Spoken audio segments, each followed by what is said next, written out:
What if I told you the middle class of the 1960s was living a life most of us can only dream about today? No hustle culture, no endless bills piling up, no burnout from chasing five different side gigs. Back then, one steady paycheck was enough to buy a home, raise kids, take a summer vacation, and still feel secure about the future. Families gathered around the dinner table, not for Instagram aesthetics, but because that's where real life happened, where kids learned patience and manners, parents shared stories, and marriages grew stronger through everyday routines.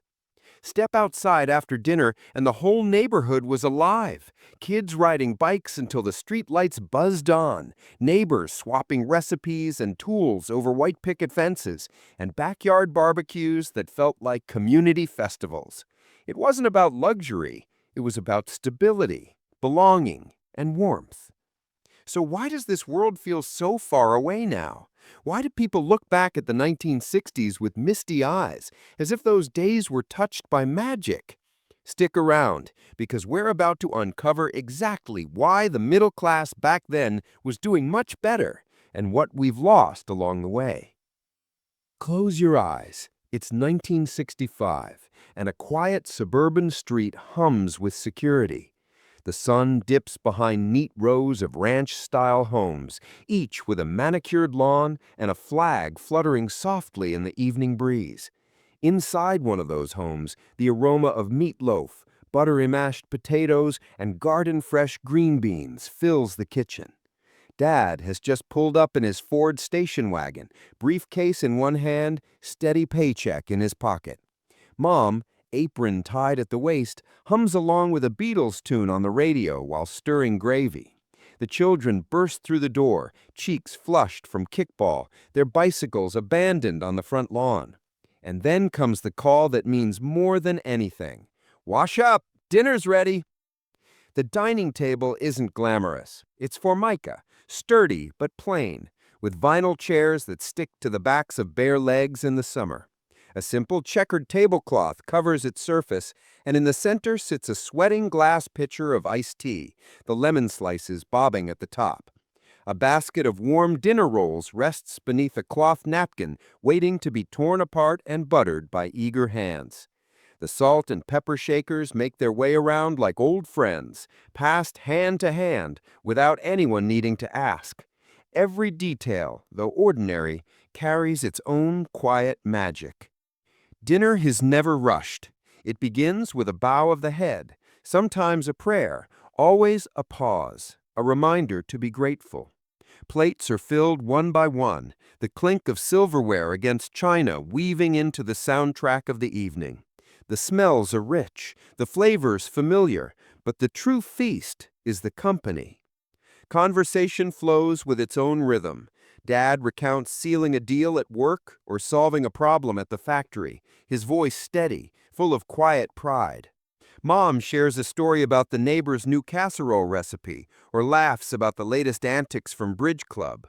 The kids fill in the gaps with tales of playground adventures, a spelling bee triumph, or a scraped knee earned in the chase of a fly ball. Sometimes the stories tumble over each other, voices overlapping, each moment demanding to be heard. Laughter is never scarce. Someone cracks a silly joke, and peas nearly roll off a plate. A brother teases a sister rolls her eyes, and the table erupts in giggles. Arguments spark too, about who got the bigger slice of pie or who didn't clear their plate, but they vanish as quickly as they flare, smoothed over by the warmth of pudding or apple pie that follows the main course.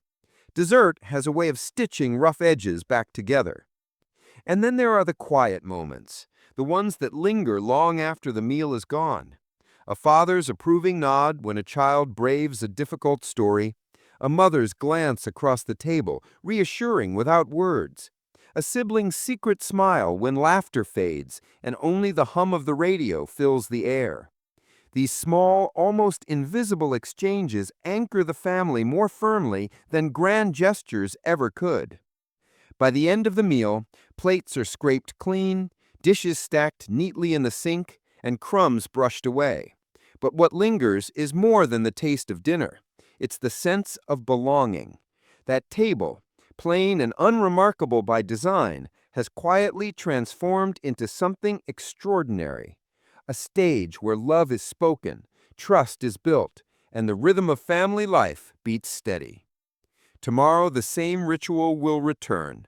Another meal, another round of stories, another chance to pause together before the world outside rushes in again. The table itself may be modest, but its meaning is not. It is the anchor in a safe and certain world, the quiet heart of a middle-class dream that in 1965 still felt within reach. Often from the father of the household, wasn't stretched until it snapped. It was enough.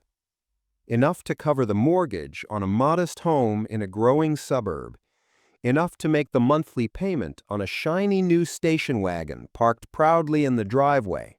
And enough to set aside for that much-anticipated summer vacation. A week at the lake, or maybe a road trip along Route 66, wasn't a luxury.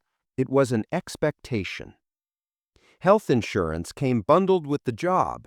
Pensions promised a secure retirement. And the idea of saving for a child's college education didn't seem like a far-off dream. It was manageable, achievable.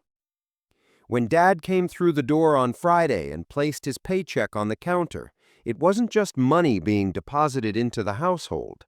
It was confidence. It was proof that the system worked, at least for ordinary families who played by the rules. This sense of security was most visible around the dinner table. The table wasn't elegant by any means, often a formica top with chrome edges, surrounded by vinyl chairs that stuck to your legs during humid summers. But it was sacred space. Every evening, it became the anchor of family life. There were no microwaves humming in the background, no smartphones to distract, no takeout apps promising quicker meals. Food was made from scratch, meatloaf pulled fresh from the oven, green beans simmered with butter, and mashed potatoes whipped until smooth. The smell alone could draw kids in from the street faster than the loudest call. And so they gathered. Dad shedding the stress of the office with his loosened tie. Mom still apron-tied at the waist, proud of the spread she had prepared. Children, their cheeks flushed from a final game of kickball or hide-and-seek, sliding into their chairs with barely contained energy. The television remained silent in the corner. Its light would wait until after dishes were cleared. Here, the entertainment came from each other. Conversations flowed as naturally as the passing of bread and butter. Dad might recount a small victory at work or share news from the local paper. Mom, with a half smile, offered up bits of neighborhood gossip, the new family that moved in down the street, or the PTA's latest plan for the school carnival. The children chimed in with their playground triumphs, their scraped-knee stories, and their endless dreams of what they wanted to be when they grew up. Laughter was common, arguments inevitable, but at the end of the night, the table always delivered a sense of closure. Bellies were full, tempers cooled, and the family felt knit together once again. Beyond the food and the talk, the table carried something larger. Reassurance. Each forkful of roast beef or slice of homemade apple pie was more than a meal. It was a reminder that tomorrow would look much like today. The mortgage would be paid, the car would start in the morning, and there would be gas in the tank for Saturday's trip to the drive-in or Sunday's drive to church. Life was predictable, and that predictability was its own form of wealth. Children didn't worry about bills or headlines. They lived in the safe bubble created by their parents' routines. Their world revolved around bicycles with banana seats, transistor radios tucked under pillows, and comic books traded on front porches. Parents, for their part, built their lives around habits. Dad mowing the lawn on Saturdays, Mom clipping coupons at the kitchen counter, and both of them confident that their efforts would secure a better future for their children. The dinner table stood at the heart of it all. It was more than furniture. It was a stage where the rhythm of ordinary life played out night after night. Meals weren't just about food. They were about belonging, about knowing that when the world outside felt big and uncertain, this one place stayed the same. The table was the great equalizer. Everyone had a seat, everyone had a voice, and everyone left with the sense that they were part of something solid and enduring. Looking back, it wasn't perfection, but it was stability, and that stability felt like luxury. In the glow of memory, the table reminds us of a time when security didn't come from numbers on a screen or balances in an app, but from the warmth of shared meals and the quiet faith that tomorrow would arrive on steady feet. Step outside after dinner in a 1960s suburb, and the entire neighborhood seemed to come alive.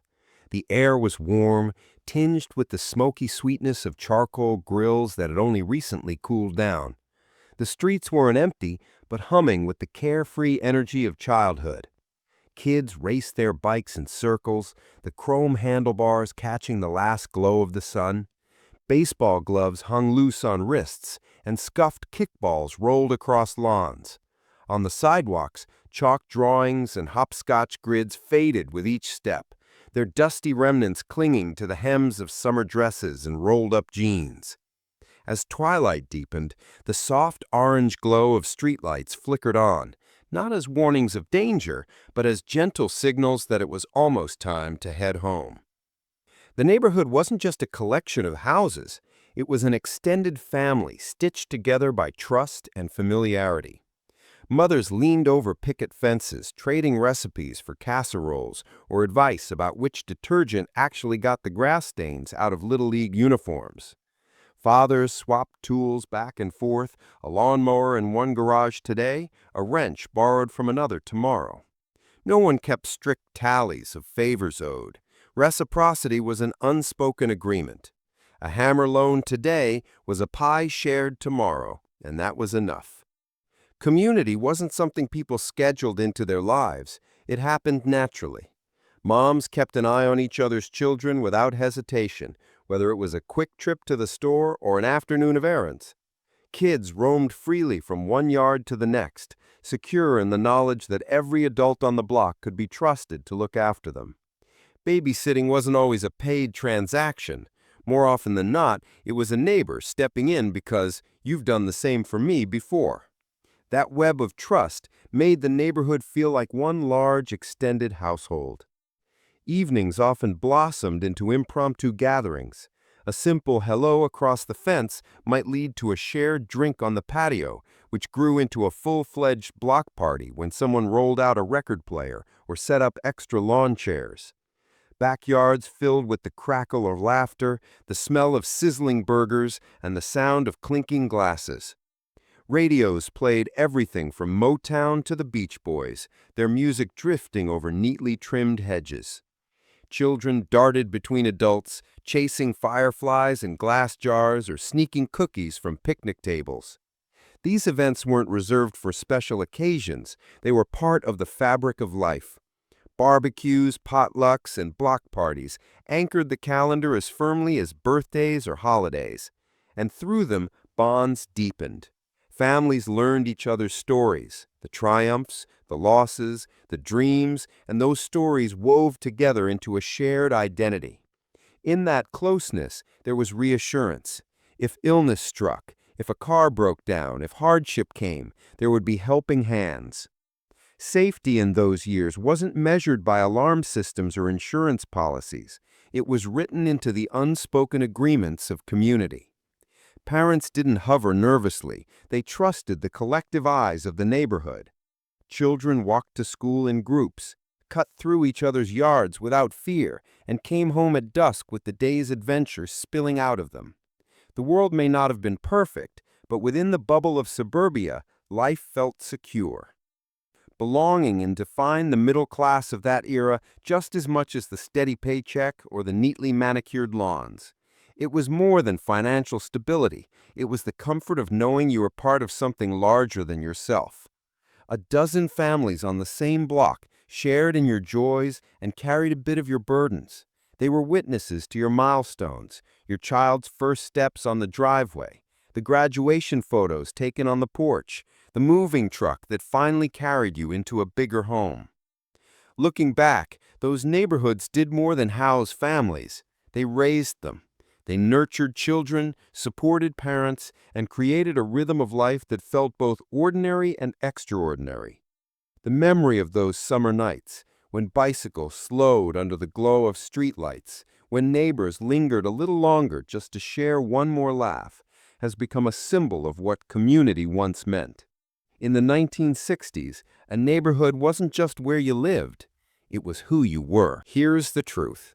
The 1960s middle class wasn't built on luxury or extravagance, it was built on stability, balance, and the quiet warmth of everyday life. Families didn't sit around the table for a photo opportunity. They sat there because it was where the rhythm of life beat strongest. The kitchen table was the anchor, the stage, the counselor, and the classroom, all rolled into one.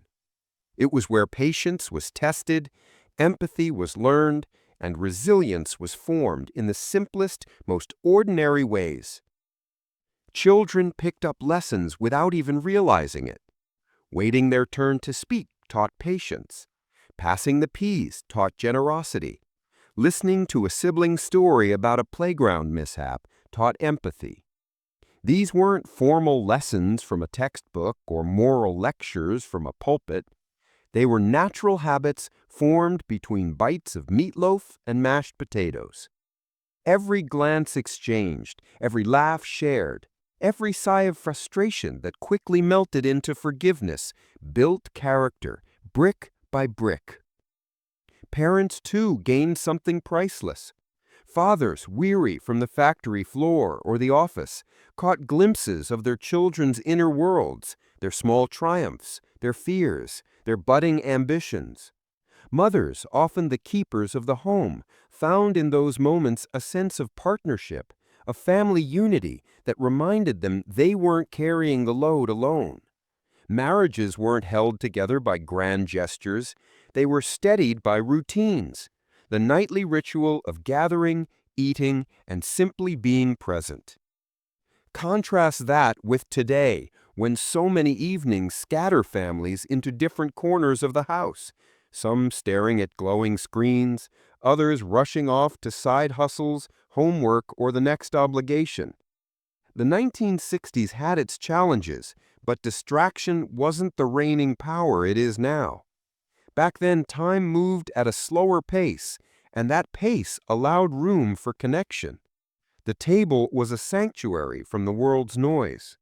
And it wasn't only about the food, though the food had its own magic.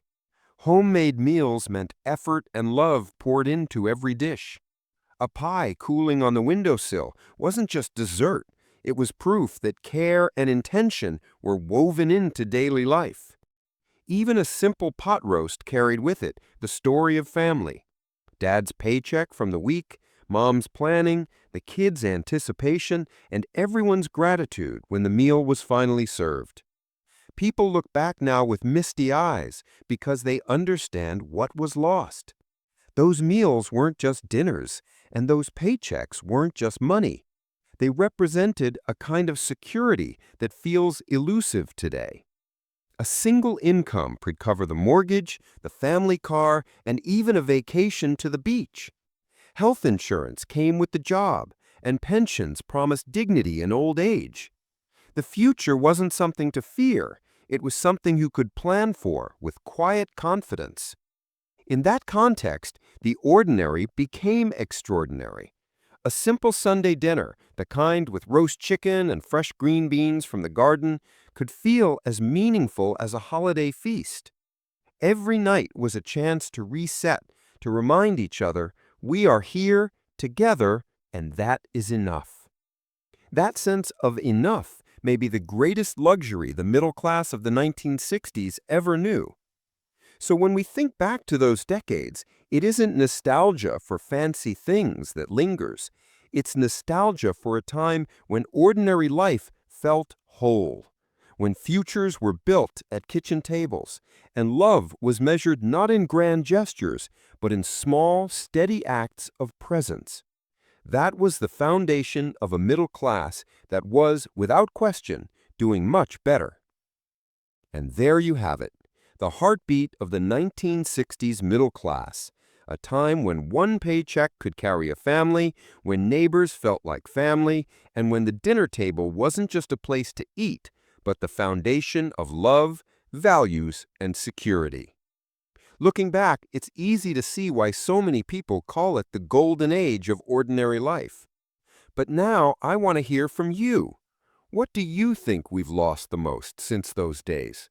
Was it the family dinners, the close-knit neighborhoods, or the sense of security that came with stability? Drop your thoughts in the comments. I'd love to read your stories and memories.